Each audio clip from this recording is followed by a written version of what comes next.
L'arme secrète des salariés face à l'employeur, c'est le RGPD. Rares sont ceux qui parlent du texte le plus formidable pour se défendre en entreprise. Hormis le code du travail, bien sûr. Je veux parler du RGPD. Oui, celui qu'on vous a vendu comme une corvée de paperasse. C'est en fait votre bazooka juridique personnel. Aujourd'hui, on va charger 3 cartouches dans le bazooka que vous pouvez utiliser dès demain matin. Allumer la lumière sur vos informations personnelles que possède votre employeur, corriger les rumeurs RH et mettre les données qui vous nuisent sous cloche. Ces 3 cartouches sont le droit d'accès aux données, le droit de rectification des données et le droit de limitation des données. Très important, dans la première partie de cette vidéo, je vous raconte un cas réel, comment nous avions réussi à faire plier notre direction il y a quelques années grâce au RGPD. Je vous parle ensuite d'autres sujets aussi très sensibles comme la géolocalisation des véhicules et la vidéosurveillance dans l'entreprise. Vous saurez comment vous défendre face à ces dispositifs intrusifs. Et si vous êtes élu du CSE ou syndicaliste, restez jusqu'à la fin de la vidéo car je vous expliquerai alors que vous aussi vous avez des obligations vis-à-vis du RGPD. Prêt? C'est parti!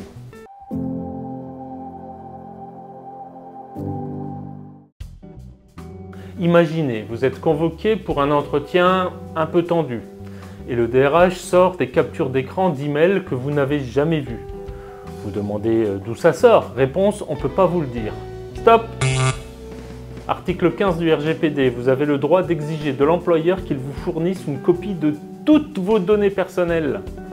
Ça revient à exiger les clés de la bibliothèque entière des informations qu'il possède sur vous. Tout! Vos mails nominatifs, vos évaluations annuelles, les rapports d'incidents, vos badges, les notes de frais, les vidéos où vous apparaissez, même les backups oubliés dans un placard. Il ne peut donc rien conserver en mode confidentiel. Tout vous est accessible dès lors que ce sont vos données personnelles. Comment faire? Un simple mail suffit. Adressez-le au DRH. Il transmettra au DPO s'il y en a un. Le DPO, c'est le responsable du respect du RGPD dans l'entreprise. En beau français, ça veut dire Data Protection Officer, responsable de la protection des données. Pour le courrier, copier-coller ce que je vais vous dicter. En vertu de l'article 15 du RGPD, je demande une copie intégrale de mes données à caractère personnel détenues par la société, sous format électronique courant dans un délai d'1 mois, signé, daté.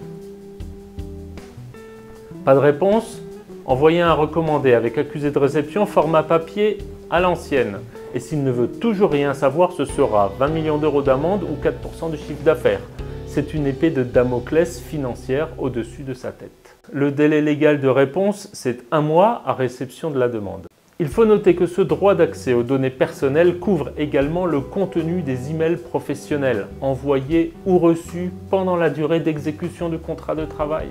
Donc si votre employeur vous interdit l'accès à votre boîte mail professionnelle, quelle que soit la raison, par exemple un licenciement, vous avez le droit d'en réclamer l'accès au nom du RGPD. Cela est très important car souvent on a dans sa boîte mail des preuves pour nous défendre en cas de contentieux avec l'employeur. Et donc il est crucial de pouvoir accéder à ces preuves en accédant à sa boîte mail. Merci le RGPD. Avant de passer au deuxième point, laissez-moi vous narrer comment nous avions utilisé le RGPD il y a quelques années dans le CSE où j'étais élu. Nous étions en plein PSE, plan de sauvegarde de l'emploi. Et vous savez, lorsqu'il y a des licenciements collectifs, chaque salarié susceptible d'être licencié se voit attribuer des points. Plus il a d'enfants, plus il a de points. Plus il a d'ancienneté, plus il a de points. S'il est porteur d'un handicap, ça lui fait aussi plus de points. L'idée, c'est que ceux qui ont le moins de points seront licenciés préférentiellement, histoire de protéger les salariés ayant des enfants, ceux qui sont plus âgés, les handicapés, etc. Dans notre cas, l'employeur se proposait d'envoyer une lettre à chaque salarié avec son total de points. Nous demandions que figure plutôt le détail des points pour que chaque salarié puisse vérifier qu'il n'y a pas d'erreur sur l'attribution de ces points. Mais l'employeur refusait de présenter ce détail.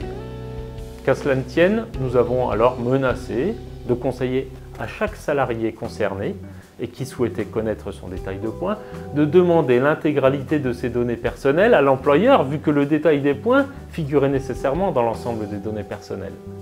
Ceci aurait occasionné beaucoup plus de travail pour la direction et surtout des coûts beaucoup plus élevés car il y avait plusieurs milliers de salariés sur le site à cette époque. Donc l'employeur a fait « Ok, on va indiquer le détail des points dans la lettre qu'on va envoyer aux salariés ». Victoire par KO du CSE grâce au RGPD. Si vous trouvez cette vidéo utile, laissez un pouce bleu et n'hésitez pas à vous abonner. Et si vous avez des questions, posez-les en commentaire, je lis tout et j'essaye de répondre rapidement. C'est là en dessous. Votre évaluation annuelle clame retard constant, attitude négative. Sauf que vos pointages prouvent 8h03 top chrono tous les jours. L'info est donc fausse et vous bloque une promo. Pensez à votre dossier pro comme la biographie officielle de votre carrière dans l'entreprise. Si une fausse information s'y trouve, l'article 16 du RGPD est votre stylo rouge pour la rayer. Envoyez un mail au RH avec vos preuves. Pointage, justificatif, certificat médical si besoin, etc. Demandez soit la suppression de la phrase, soit une note rectificative. L'employeur doit corriger sans traîner. S'il refuse, la CNIL ou le CSE deviennent vos alliés. Autre classique, on vous colle la responsabilité d'un retard de livraison alors que les emails montrent que c'était Steve de la compta qui était responsable. Hop, la phrase magique. Conformément à l'article 16 du RGPD, je demande la rectification dans l'information relative au projet X. Elle est inexacte et porte préjudice à ma carrière.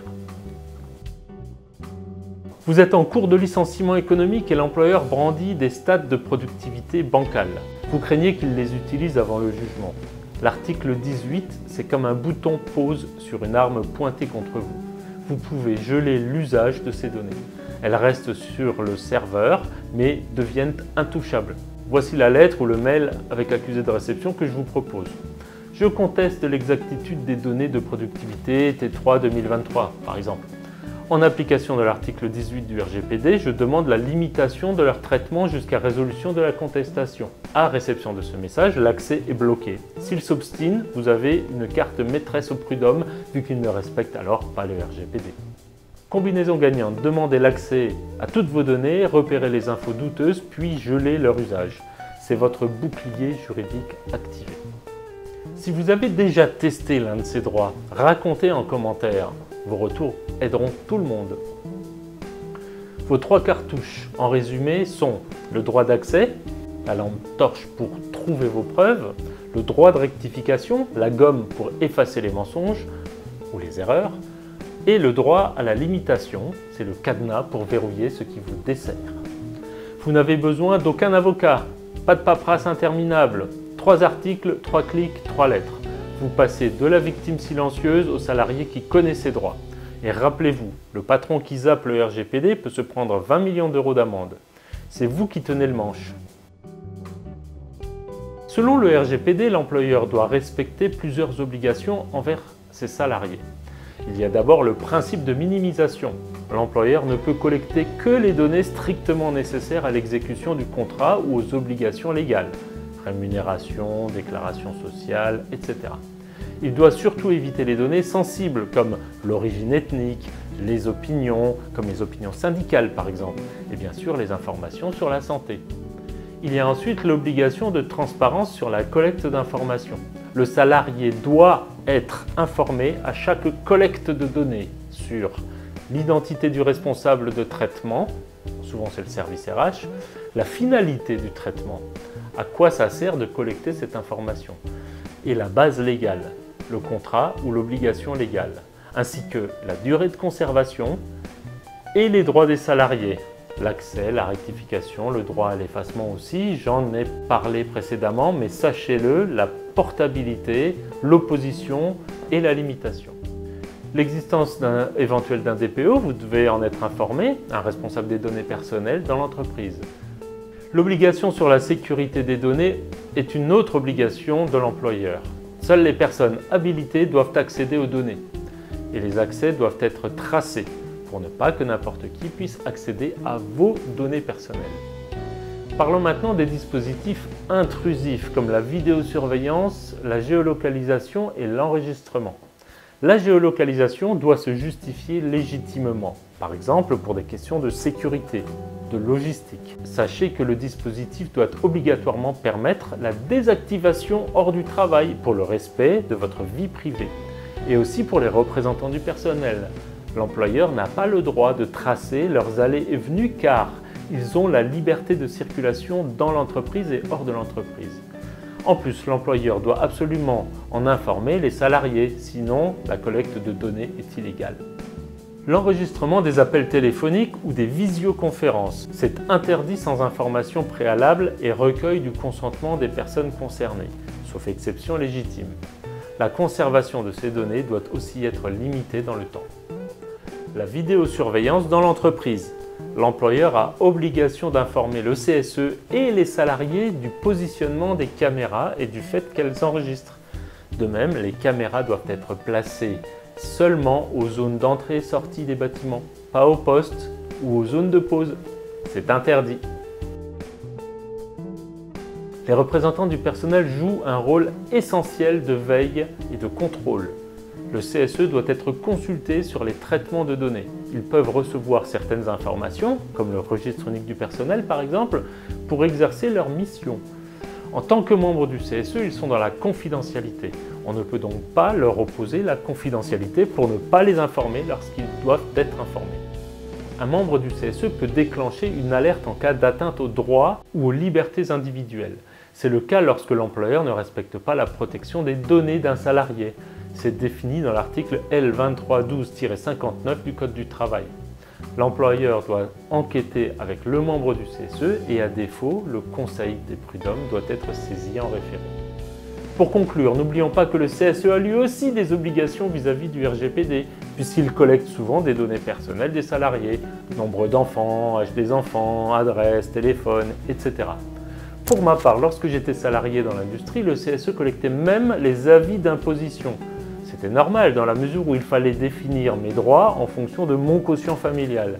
Mais il faut dans ce cas que le CSE respecte toutes les obligations que je viens de vous énoncer en matière de RGPD pour être en conformité avec la loi. À cette fin, je conseille vivement aux responsables de CSE de consulter un professionnel du domaine, un avocat spécialisé par exemple, pour se faire conseiller utilement et ne pas faire de bêtises.